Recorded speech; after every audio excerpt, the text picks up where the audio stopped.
ఒక pandemic situation వల్ల ప్రపంచం ఆల్మోస్ట్ అంతమైపోయి ఉంటుంది. మనుషులందరూ మాక్సిమం చనిపోయి కేవలం కొందరు మాత్రమే బ్రతికుంటారు.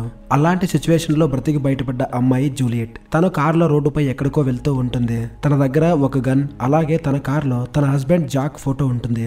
ఆమె తనతో పాటు మిగిలిన కొంతమంది కోసం ఫుడ్ ఇంకా సప్లైస్ ఎక్కడైనా ఉన్నాయేమో అని చెప్పేసి వెతకడానికి వెళ్తూ ఉంటుంది. అలా జూలియట్ చాలాసేపు డ్రైవ్ చేసిన తర్వాత ఆమెకి ఒక చోట ఒక గ్యాస్ స్టేషన్ కనిపిస్తుంది. ఆమె ఆ గ్యాస్ స్టేషన్ లోకి వచ్చి చూస్తే లోపల మనుషులెవరూ కనపడరు, ఎలాంటి వస్తువులు కూడా అక్కడ లేవు. ఇక జూలియట్ బాగా టైర్డ్ అవడంతో అక్కడే కొద్దిసేపు రెస్ట్ తీసుకుంటుంది. అలా రెస్ట్ తీసుకుంటూ ఉన్న జూలియట్ కి పైన ఏదో వింత జంతువు ఉన్నట్టు అనిపిస్తుంది. అలాగే దాంతో పాటు విచిత్రమైన సౌండ్స్ కూడా వస్తూ ఉంటాయి.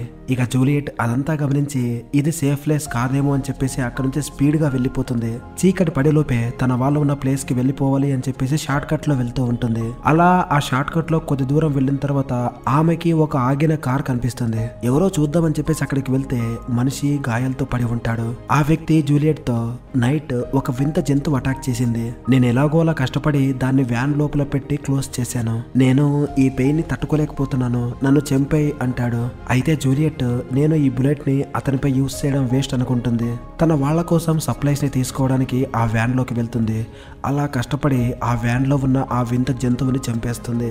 ఇక బయటికి వచ్చి చూస్తే బయట నొప్పితో అల్లాడుతున్న ఆ మనిషి కూడా చనిపోయి ఉంటాడు. ఇక జూలియట్ అక్కడ తనకు కావలసిన వస్తువులను తీసుకుని అక్కడి నుంచి వెళ్ళిపోతుంది. చీకటి పడిలోపు తన వాళ్ళ దగ్గరికి వెళ్ళిపోవాలి, లేకపోతే చీకటి పడ్డాక ఆ జంతువులు మళ్ళీ వస్తాయి.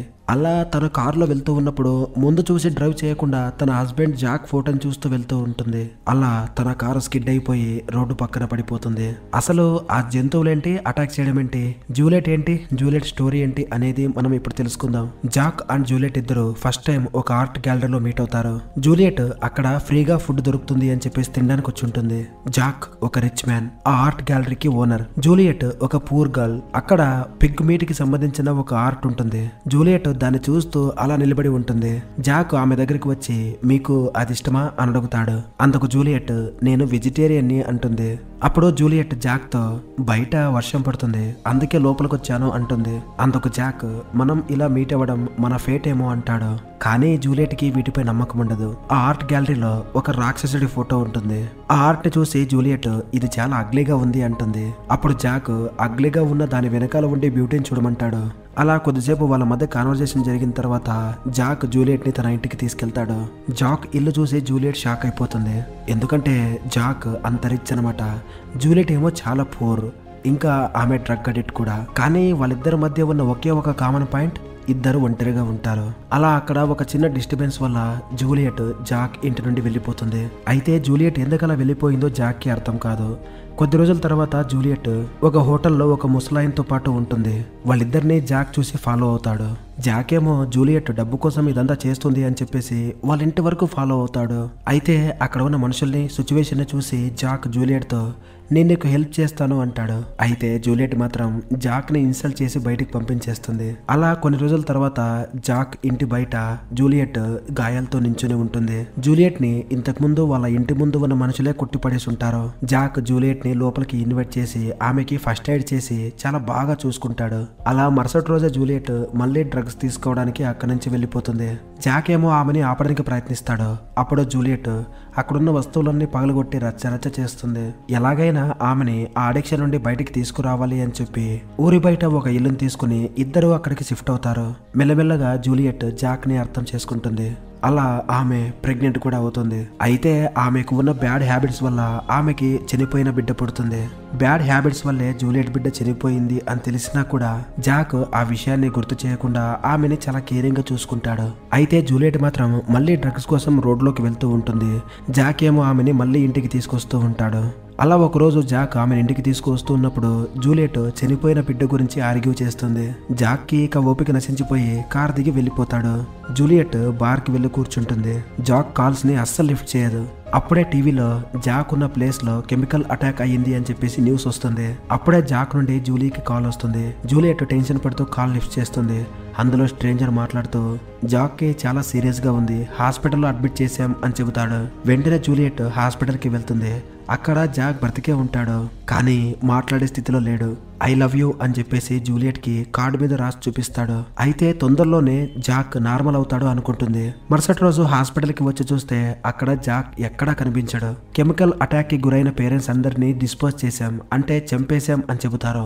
ఎందుకంటే అది డేంజరస్ కెమికల్, వాళ్ళ వల్ల వేరే వాళ్ళు కూడా ఎఫెక్ట్ అయ్యే ఛాన్స్ ఉంది అని చెప్పేసి డాక్టర్లు అలా చేసుంటారు. ఇన్ని రోజులు జాక్ పక్కనే ఉన్నా కూడా అతన్ని జూలియట్ పట్టించుకోలేదు.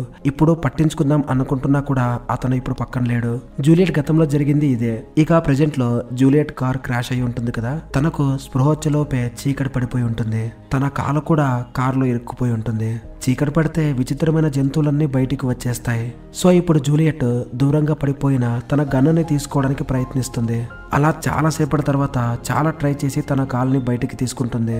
లోపల ఉన్న రేడియో ద్వారా తన వాళ్ళకి తన సిచ్యువేషన్ గురించి చెబుదాం అనుకుంటుంది, కానీ అటువైపు నుండి రిప్లై రాదు.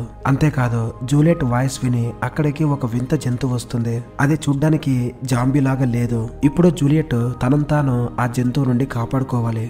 ఆ జంతువు కాళ్ళు చూస్తే అచ్చం మనిషిలాగే ఉంది. ఆ జంతువు దగ్గరకు వస్తున్న కొద్దీ జూలియట్ సైలెంట్ అయిపోతుంది. ఇక్కడ ఎవరు లేరేమో అని చెప్పేసి ఆ జంతువు వెనక్కి వెళ్తూ ఉంటుంది. అదే టైంకి ఆ రేడియోలో రిప్లై రావడంతో ఆ సౌండ్ ని ఆ జంతువు వింటుంది. వెంటనే జూలియట్ ఆ రేడియోని తీసి బయటకు విసిరేస్తుంది. ఆ జంతువు కూడా ఆ సౌండ్ ఆ రేడియో నుండి వచ్చిందేమో అని చెప్పేసి దాన్ని తీసి పక్కకు విసిరేస్తుంది. ఇక ఆ జంతువు వెళ్ళిపోయిన తర్వాత జూలియట్ మళ్ళీ పక్కన పడిపోయిన ఆ రేడియోని వెతుక్కోవడం మొదలు పెడుతుంది. జూలియట్ కి రేడియో అయితే దొరుకుతుంది, కానీ కొద్ది దూరంలో ఆ జంతువు జూలియట్ కి కనిపిస్తుంది. ఇక జూలియట్ తనను తాను కాపాడుకోవడానికి మళ్ళీ ఆ కారులోకి వెళ్ళి లోపల ఉన్న గన్ తీసుకుని ఆ జంతువు వస్తే కాల్ చేద్దామని చెప్పేసి పాయింట్ బ్లాంక్ లో గన్ పెట్టుంటుంది. అయితే ఆ జంతువు మాత్రం వెనకాల నుండి వచ్చి జూలియట్ ని బయటికి లాగడానికి ప్రయత్నిస్తుంది. అప్పుడు జూలియట్ వెంటనే కార్ని స్టార్ట్ చేస్తుంది. ఆ సౌండ్ కి ఆ జంతువు వెళ్ళిపోతుంది. ఎందుకంటే ఆ జంతువులకి సౌండ్స్ అంటే పడవు. కొద్దిసేపటి తర్వాత వెళ్ళినట్టుగానే వెళ్ళి మళ్ళీ ఆ జంతువు జూలియట్ దగ్గరికి వస్తుంది. అప్పుడు జూలియట్ తన దగ్గర ఉన్న గన్తో ఆ జంతువుపై ఫైర్ చేస్తుంది. ఆ సౌండ్ కి ఇక ఆ జంతువు దూరంగా వెళ్ళిపోతుంది. జూలియట్ మెల్లగా ఆ రేడియోతో కమ్యూనికేట్ చేయడానికి ప్రయత్నిస్తుంది. అవతల వాళ్ళు రిప్లై ఇస్తూ కార్లో ఉన్న లొకేటర్ ని ఆన్ చేస్తే చోపర్ పంపిస్తాం అంటారు. ఇక జూలియట్ వెంటనే ఆ కార్లో ఉన్న లొకేటర్ ని ఆన్ చేస్తుంది. యాక్చువల్లీ ఆ జంతువు ఆ చుట్టుపక్కలే తిరుగుతూ ఉంటుంది. నిజానికి ఆ జంతువులు ముందు నుంచి ఉన్నవైతే కాదు, కెమికల్ అటాక్ తర్వాత పుట్టిన జంతువులు. యాక్చువల్లీ ఇప్పుడు ఈ ప్రపంచమే ఆ కెమికల్ అటాక్ ద్వారా ఇలా తయారై ఉంటుంది. జూలియట్ ఏమో చాలా భయంగా ఉంటుంది. మీ కార్ని లొకేట్ చేశాం, మేము అక్కడికి చోపర్ పంపిస్తున్నామని చెప్పేసి రేడియోలో రిప్లై రాగానే ఆమె కాస్త రిలాక్స్ అవుతుంది. అప్పుడే మళ్ళీ ఆ జంతువు జూలియట్ పై అటాక్ చేయడానికి వస్తుంది. అప్పుడు వెంటనే జూలియట్ ఆ కార్ లైట్స్ ఆన్ చేస్తుంది. యాక్చువల్లీ ఆ జంతువులకి సౌండ్ తో పాటు లైట్ అన్నా కూడా భయమే, అందుకే అవి రాత్రిపూట మాత్రమే అటాక్ చేస్తాయి. సో ఇక లైట్ ఆన్ అవడం చూసి మళ్ళీ ఆ జంతువు చీకట్లోకి పారిపోతుంది. కొద్దిసేపటి తర్వాత రేడియోలో మేమిప్పుడు రావట్లేదు, మీరు మార్నింగ్ వరకు వెయిట్ చేయాల్సిందే అని చెబుతారు. ఇలా భయపడుతూ ఉంటే కుదరదు, ఎలాగైనా బయటపడాలి అని జూలియట్ అనుకుంటుంది. అప్పుడే బయట నుండి ఇంకో వెహికల్ యొక్క లైట్స్ అండ్ హార్న్ కనిపిస్తాయి. ఆమె వాళ్ళని ఆపి అక్కడికి వెళ్తుంది. అయితే ఆ వెహికల్లో ఉన్న వాళ్ళు మంచి వాళ్ళు అయితే కాదు, వాళ్ళు దొంగలు. జూలియట్ దగ్గర ఉన్న వస్తువులు లాక్కుని ఆమెను చంపేద్దాం అనుకుంటారు. అప్పుడే ఆ జంతువు వాళ్ళ దగ్గరికి వెళ్ళి వాళ్ళందరినీ అటాక్ చేసేస్తుంది. జూలియట్ మాత్రమే కార్ లోపల ఉండడం వల్ల బ్రతికిపోతుంది. ఒక రకంగా ఆ జంతువుల వల్లే జూలియట్ ఇప్పుడు సేవ్ అయింది. కానీ ఇప్పుడు జూలియట్ బయటపడాలంటే ఆ జంతువుని చంపాల్సిందే. ఒక గ్యాస్ క్యాన్ తీసుకుని బయటకు వచ్చి ఒక ఫ్లేర్ గన్తో ఆ జంతువుని రెచ్చగొడుతుంది. ఆ జంతువు ఆ గ్యాస్ క్యాన్ దగ్గరికి రాగానే ఆ గ్యాస్ క్యాన్ ని బ్లాస్ట్ చేస్తుంది. అయినా కూడా ఆ జంతువుకి ఏమీ కాదు, ఆ బ్లాస్ట్ నుండి తప్పించుకుంటుంది. ఆ జంతువు కోపంగా వచ్చి జూలియట్ ని పక్కకు విసిరేస్తుంది. ఈసారి జూలియట్ గన్తో ఆ జంతువుని షూట్ చేస్తుంది. అంతటితో ఆ జంతువు అక్కడే పడిపోతుంది. జూలియట్ కూడా టైర్డ్ అయిపోయి అక్కడే పడిపోతుంది. అలా తెల్లారిపోతుంది. ఆ జంతువు ఇంకా చనిపోలేదు. ఆ జంతువు లేచి నిదానంగా జూలియట్ దగ్గరికి వెళ్తూ ఉంటుంది. ఇక జూలియట్ కి అప్పుడే స్పృహ వస్తుంది. ఆ జంతువుని చూసి వెంటనే గన్తో కాల్చేద్దాం అనుకుంటుంది. అయితే ఆ జంతువు ఇప్పుడు జూలియట్ ని ఏం చేస్తుందో చెప్పండి. నిదానంగా ఆమె దగ్గరకు వెళ్ళి ఆమెని టచ్ చేస్తూ ఫీల్ అవుతుంది. ఆ జంతువు బిహేవియర్ ని బట్టి చూస్తే జూలియట్ కి అర్థమవుతుంది ఆ జంతువు ఎవరో కాదు, తన జాక్ అని. కెమికల్ అటాక్ వల్లే ఇలా మారిపోయి ఉంటాడు. జాక్ అలాంటి పరిస్థితుల్లో ఉన్నా కూడా నైట్ అంతా ఆమె చుట్టుపక్కలే ఉండడానికి కారణం ఏంటో తెలుసా? ఆమెని మిగతా జంతువుల నుండి కాపాడడానికి. అప్పుడే జూలియట్ కి జాక్ చెప్పిన మాటలు గుర్తుకొస్తాయి. అగ్లీ పెయింటింగ్ వెనకాల ఉన్న బ్యూటీని ఎందుకు చూడలేకపోతున్నావు అని. ఇక ఫైనల్ గా జూలియట్ జాక్ తో బ్రతకలేక, అతన్ని వదిలేసి వెళ్ళలేక ఆ గన్ లో మిగిలిన బుల్లెట్ తో ఆ ఇద్దరు షూట్ చేసుకుని చనిపోతారు. ఇలా ఈ మూవీ స్టోరీ ఎండ్ అయిపోతుంది. గైస్, ప్రేమ అంటే ఇలా ఉండాలి. సందర్భం బట్టి మారిపోయేలా ఉండకూడదు. మనం ఒకరిని ట్రూగా లవ్ చేస్తే వాళ్ళు ఎలా ఉన్నా, ఏ పరిస్థితుల్లో ఉన్నా వాళ్ళని విడిచిపెట్టకూడదు. ఈ మూవీలో జాక్ చేసింది కూడా అదే. ఇప్పట్లో చాలా మంది మనతో బాగా డబ్బుండి మనకు ఇబ్బందులు ఏం లేకుండా ఉన్నప్పుడు మాత్రమే మనతో ప్రేమగా ఉంటారు. హఠాత్తుగా మనం పేదవాళ్ళు అయిపోయి మనకు కష్టాలు వచ్చినప్పుడు మనం ప్రేమించిన వాళ్ళు మనల్ని ప్రేమిస్తున్నాం అని చెప్పిన వాళ్ళు మనతో ఉండరు. ఇప్పట్లో ఇలాంటి స్వచ్ఛమైన ప్రేమ కేవలం 100కి 10% మాత్రమే ఉంటుంది. Thank you for watching.